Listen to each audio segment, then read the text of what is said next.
Attrition एक challenge है जो if you don't have innovation you will not. Business challenges तो आते ही रहते हैं, आपको सॉल्व करना होता है। You bring innovation, so innovation is something which is again very very crucial in today's job. Basic laws के बारे में पता होना चाहिए। नमस्कार, मैं परुल पांडे और आप देख रहे हैं एजुकेशन पोस्ट न्यूज। और फिलहाल हम मौजूद हैं नारायण बिजनेस स्कूल में, जहां एचआर कॉन्क्लेव ऑर्गेनाइज किया गया है। और हमारे साथ जो शख्सियत मौजूद हैं, तकरीबन ऑलमोस्ट अबाउट 2 डेकेड का एक्सपीरियंस ली हुई है अपने झोली में एचआर में। तो सबसे पहले मैम, स्वागत है आपका। बहुत बहुत धन्यवाद। मैम, आपका छोटा सा परिचय कि हमारे दर्शक आपसे अवगत। जी, मेरा नाम निकोला है। मैं पूर्व भारत से हूँ, अभी फिलहाल पश्चिम भारत में काम कर रही हूँ। एचआर में स्पेशलाइजेशन है। मुझे लोगों के साथ काम करने में बहुत मज़ा आता है। पीपल मेरा पैशन है और इसीलिए मैंने शायद एचआर को चुना है अपने ऑक्यूपेशन की तरफ से। और I am enjoying the job which I do every day, interacting with people, लोगों के साथ बात करना, उनका प्रॉब्लम सॉल्व करना, बिजनेस को इनसाइट देना और अपना जो वर्क प्लेस कल्चर को हमेशा आगे बढ़ा के रखना। कि तकरीबन 2 दशक से आप इस फील्ड में जुड़ चुकी हैं, दूसरी दशक में। तो फिर क्या क्या मुश्किलात का सामना आपने किया, उसे ओवरकम कैसे किया? कोई भी जॉब में आप हो, कोई भी रोल पे हो, कोई भी डिपार्टमेंट में हो, आपको हमेशा से बिजनेस चैलेंजेस तो आते ही रहते हैं, आपको सॉल्व करना होता है। तो काफ़ी सारे चैलेंजेस मैंने अपने जो 2 दशक के एक्सपीरियंस में सॉल्व किया हुआ है। अट्रिशन एक चैलेंज है जो हम हमेशा सॉल्व करने की कोशिश करते हैं। टैलेंट को रिटेन कैसे करना होता है, वो एक चीज़ है जो हम हमेशा सॉल्व करते हैं और उसका ना हमेशा इवॉल्विंग होता है। क्योंकि जो प्रैक्टिस मैंने 10 साल पहले किया था, वही प्रैक्टिस अगर मैं अभी चल रखूंगी तो कोई वो प्रैक्टिस रेलिवेंट ही नहीं है। हमेशा बिजनेस लैंडस्केप के हिसाब से, इकोसिस्टम के हिसाब से आपका चैलेंजेस भी इवॉल्व होते हैं, तो आप जो उसका सोल्यूशन भी देते हो वो भी इवॉल्व होते हैं। तो ऐसे अट्रिशन मैंने बताया, टैलेंट रिटेंशन मैंने बताया, टैलेंट अट्रैक्शन, आप लोगों को अट्रैक्ट कैसे करोगे आपके ब्रांड को ज्वाइन करने के लिए, वो भी है। उसके लिए भी बहुत सारे स्ट्रैटेजीज होते हैं। आपको कभी कभी पॉलिसीज भी ट्वीक करनी होती है, क्योंकि जो चीज़ आप कैंडिडेट या आपके एक्सटर्नल स्टेक होल्डर को दे रहे हो वो कस्टमाइज भी करनी होती है। तो वो सब जो क्विक डिसीजंस होते हैं वो अपने को सॉल्व करना होता है।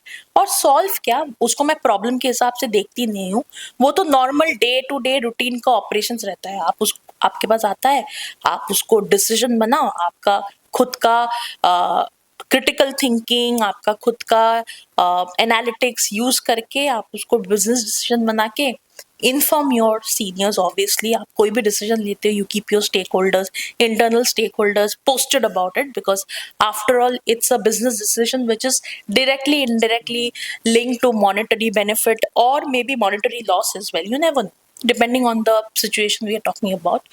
So वो करके खत्म करते हैं, and that's how you bring innovation. So innovation is something which is again very very crucial in today's job market or today's way of doing business.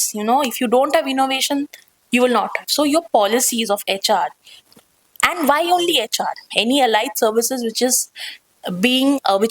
guarded as, or which is seen as a enabler for your business, keeps on evolving, and you also evolve, and you also make the policy in such a manner that it keeps on evolving. And why not evolving, it keeps on changing, and it's better for your organizational growth.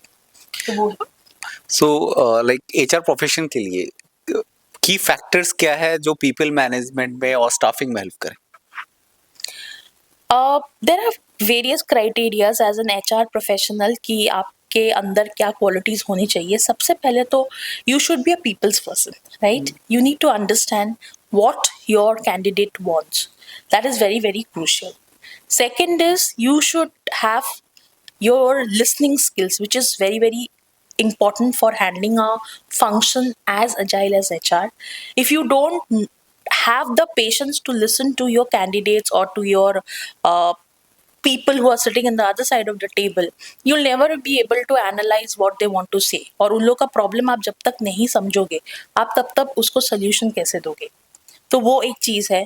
Third is आपको basic laws के बारे में पता होना चाहिए, क्योंकि laws के हिसाब से ही आप अपना सारा पॉलिसीज़ या सारा जो स्ट्रक्चर बनाते हो वो it has to adhere to Indian laws because we are operating in the subcontinent.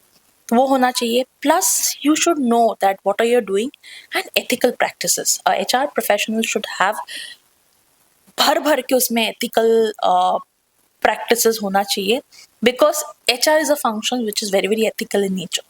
So you cannot go wrong. You need to know what are you doing. You cannot go wrong on your judgment on hiring people. If you hire a wrong talent, because the responsibility of hiring any talent lies with the HR. अगर आपने गलती की तो business सफर करेगा. Business सफर करेगा because department सफर कर रहा है. तो it is correlated to each other. So your hiring decision जो आप करते हो वो बहुत ही क्रिटिकल रहता है, and the final decision of hiring lies in the hand of HR. भले ही आप लाइन मैनेजर से इंटरव्यू करा लो, भले ही आप व्यूज ले लो बाहर के कोई भी साइकोमेट्रिक टेस्ट का ये का, बट आप जो as an part of insider organization you are making an cultural assessment of the candidate, whether the candidate is a right hire or a wrong hire for your organization, is where the game is, and that is fully the responsibility of the HR personnel. And if you do wrong, you're not doing justice to the role, and if you do good, you are absolutely fabulous at what you're doing. क्या होता है corporate में अहम भूमिका बहुत play करता है HR. तो क्या होता है कि जैसे कि ट्रेनिंग एंड डेवलपमेंट्स हो गया या फिर अप्रेजल के टाइम हो गया, हर तरीके से अपना की एस्पेक्ट को प्रेजेंट करते हैं, लेकिन फिर भी अभी के टाइम में सिनेरियो जैसे चेंज हुआ है, कॉर्पोरेट एम्प्लॉयज का एचआर से नहीं बनता है।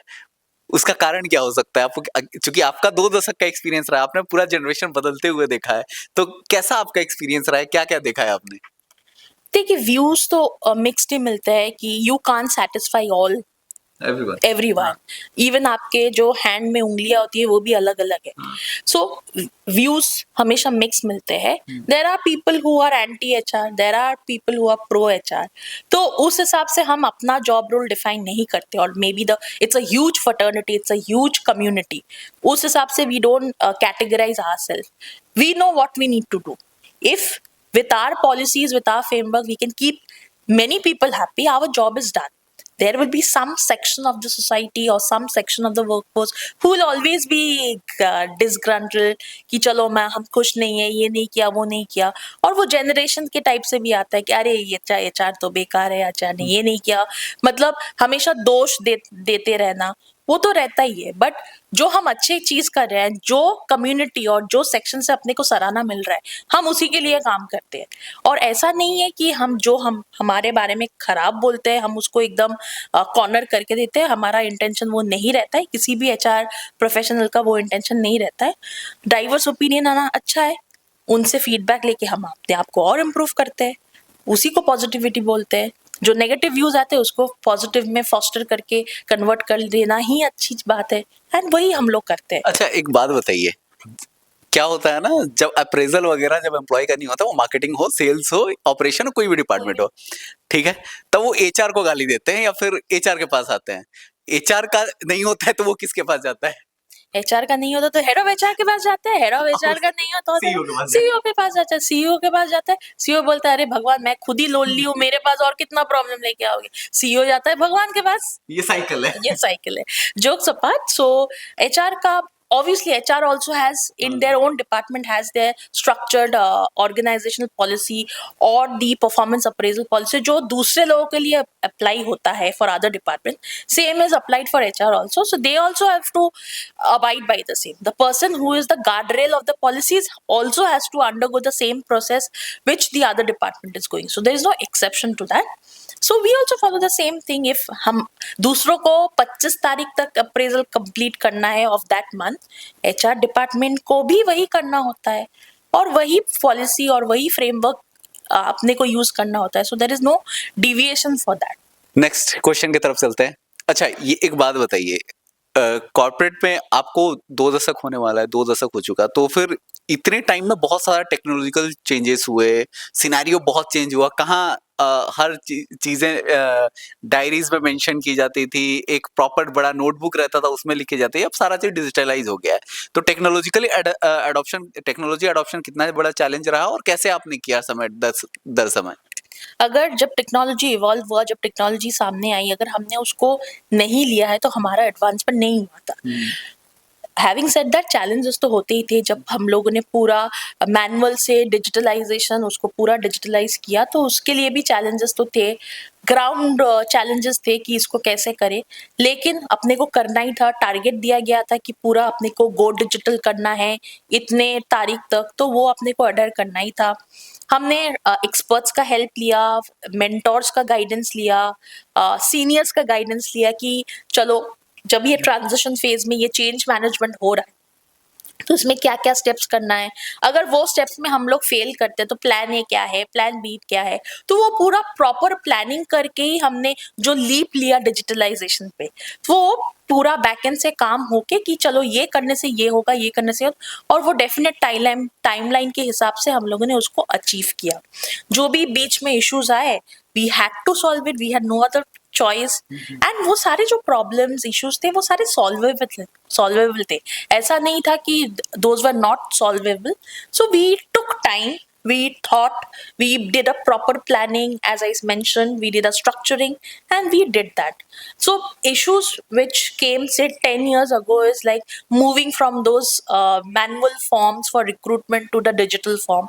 तो पहले तो शुरू में हम लोग स्कैनिंग करके उसको स्टोर करते थे, then that is not a convenient mode of doing it because that is not digitalization. Then we introduced HRMS जहाँ पे कैंडिडेट्स खुद जाके ऑनबोर्डिंग करते थे, खुद जाके अपना, और अभी भी करते हैं। The process still continues, it has not changed.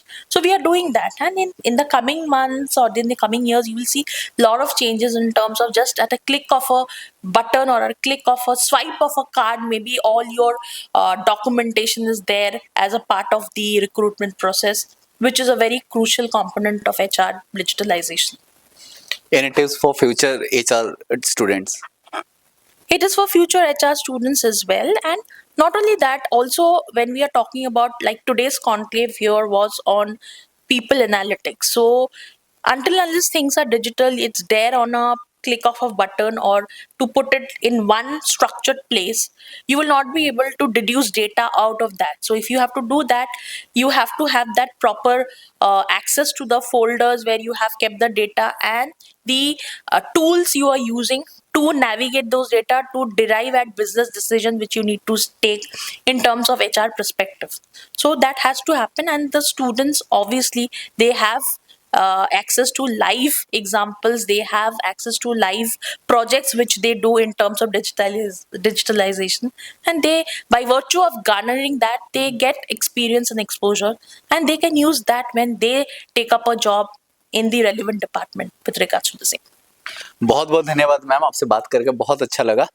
इसी के साथ मैं प्रफुल्ल पांडे इजाजत लेता हूं, तब तक के लिए बने रहे हमारे साथ एजुकेशन पोस्ट न्यूज पे। नमस्कार, धन्यवाद।